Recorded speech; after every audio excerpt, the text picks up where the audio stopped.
नमस्कार, मैं हूं संजय भाटिया और आप देख रहे हैं लोकमत हरियाणा न्यूज। 22 जनवरी को अयोध्या में प्रधानमंत्री नरेंद्र मोदी ने भगवान श्री राम मंदिर का लोकार्पण किया था और भगवान रामलला की मूर्ति की प्राण प्रतिष्ठा की थी।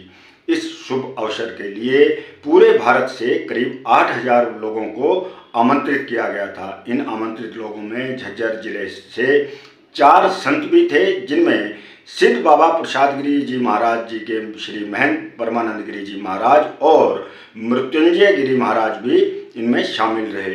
तो ये दोनों संत अयोध्या से लौटकर वापिस झज्जर आए और आज हम इन दोनों संतों से मिले और हमने जाना कि अयोध्या पहले कैसी दिखाई देती थी और अब जो 22 जनवरी के बाद अयोध्या कैसी दिखाई देती है और इन दोनों संतों का कैसा अनुभव अयोध्या में रहा। तो आइए सुनते हैं श्री महंत परमानंद गिरी जी महाराज ने क्या बताया और मृत्युंजय गिरी महाराज जी ने इस बारे में क्या जानकारी दी।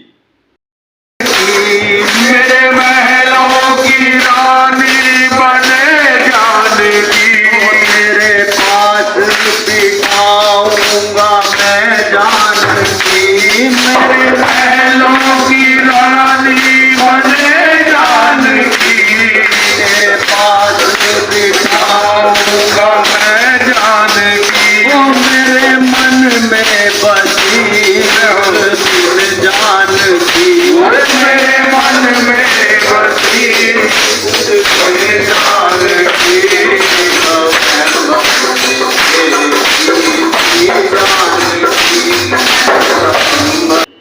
महाराज जी, आप अयोध्या में 22 जनवरी से होकर आए हैं, तो थोड़ा उसके बारे में विवरण बताइए शहर के लोगों को, प्रदेश के लोगों को, कि किस प्रकार से आपका अनुभव रहा।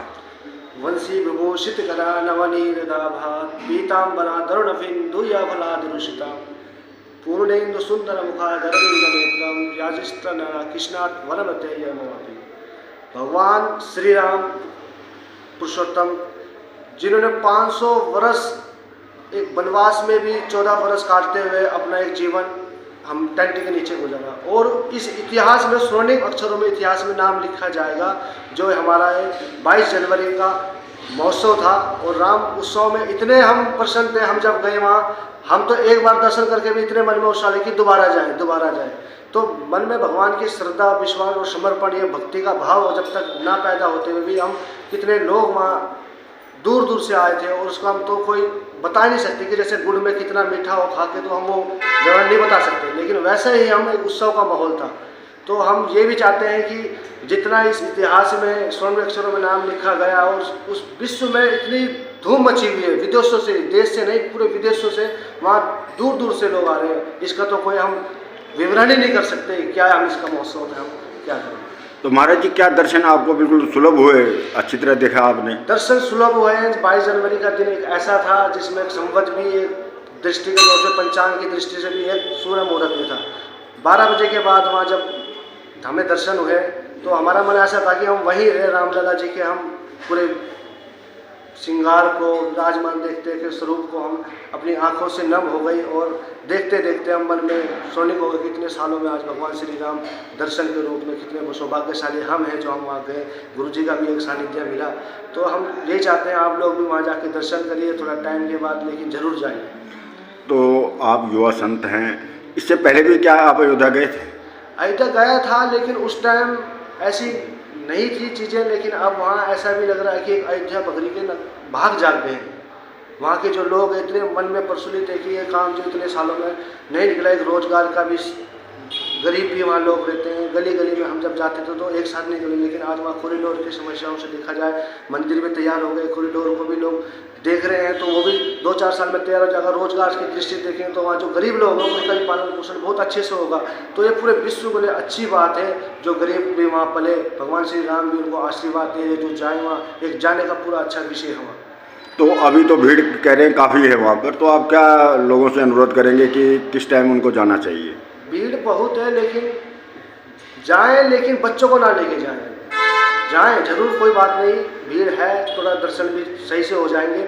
बच्चे का ये है ज़्यादा व्यवस्था ना बन पाई, अभी कॉरिडोर नहीं बन पाया, तो उसके लिए अभी समस्या है। 2-3 महीने बाद वहाँ पूरी अच्छी व्यवस्था बन जाएगी, तो आप बहुत अच्छे से जाइए। पूरी वहाँ विश्व हिंदू परिषद की तरफ से वहाँ पूरी आपको फैसिलिटी मिलेगी, कोई दिक्कत नहीं आएगी। आपको बाहर जाने की कोई समस्या नहीं होगी, तो वहाँ कोई ऐसी कोई समस्या नहीं है जी। तो अंत में आप हमारे दर्शकों को क्या कहना चाहेंगे? अंत में जी यही कहना चाहेंगे जी, इतने वर्ष के बाद हम कितना कह लें या कितना भी सुने, और हमें अपने जीवन में यही सीखना चाहिए कि भगवान राम ने इतने तपस्या संघर्ष के बाद भी उस मानव जीवन को देखते हुए आज भगवान त्रेता युग में आज उन दीपावली के उत्सव में लोग मना रहे हैं। तो अपना जीवन क्या है, हमें अपने संघर्षों से बिताना चाहिए, जो हमें आगे आने वाले समय में कठिनाइयों से अच्छा रास्ता मिले।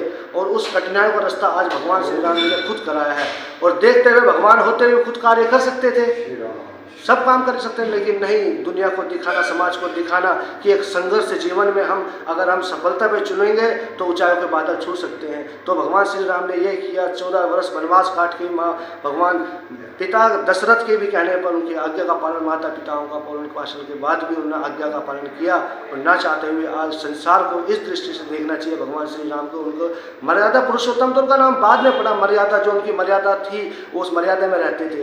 तो इसलिए हमें उनका जीवन ये नहीं कि हमें कैसे लेना, उनके संघर्षों को देखना चाहिए, वैसे हमें अपना जीवन व्यतीत करना चाहिए। ज़्यादा ना कुछ कहता हुआ भगवान श्री राम का आशीर्वाद सब में बना रहे, सब परिवार कुशल मंगल रहे। जय श्री राम। गुरुजी, 22 जनवरी को आप भी अयोध्या में निमंत्रण मिला था आपको, आप भी अयोध्या में गए हैं, तो गुरुजी कैसा अनुभव रहा अयोध्या के अंदर आपका? सभी भक्तों को मेरा जय श्री राम।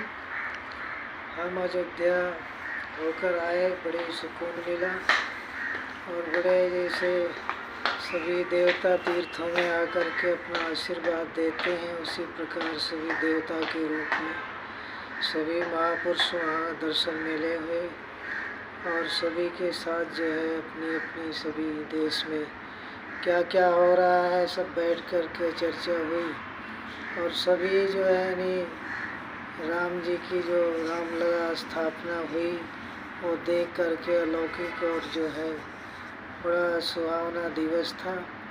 और सभी रामलला के दर्शन करते हुए सभी जो भक्त हैं भगवान राम के, उन्होंने भी सभी ने यानी दर्शन किए किसी न किसी रूप में।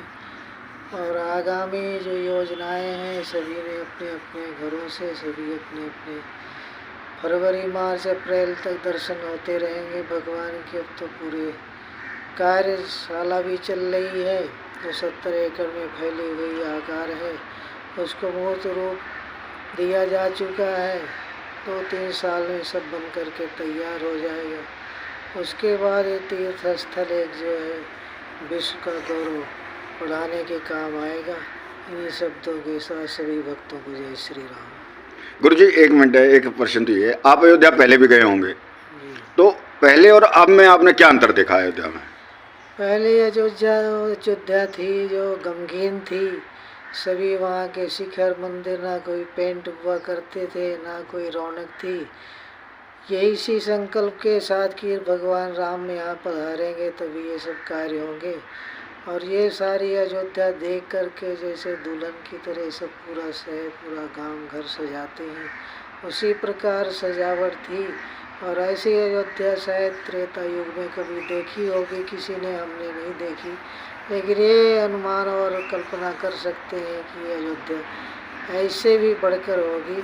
और इससे भी बढ़कर इस अयोध्या को इस युग में कल्पना हम सब करेंगे कि और त्रेता युग की अयोध्या से और भी सुंदर बने। इन्हीं कामनाओं के साथ जय श्री राम।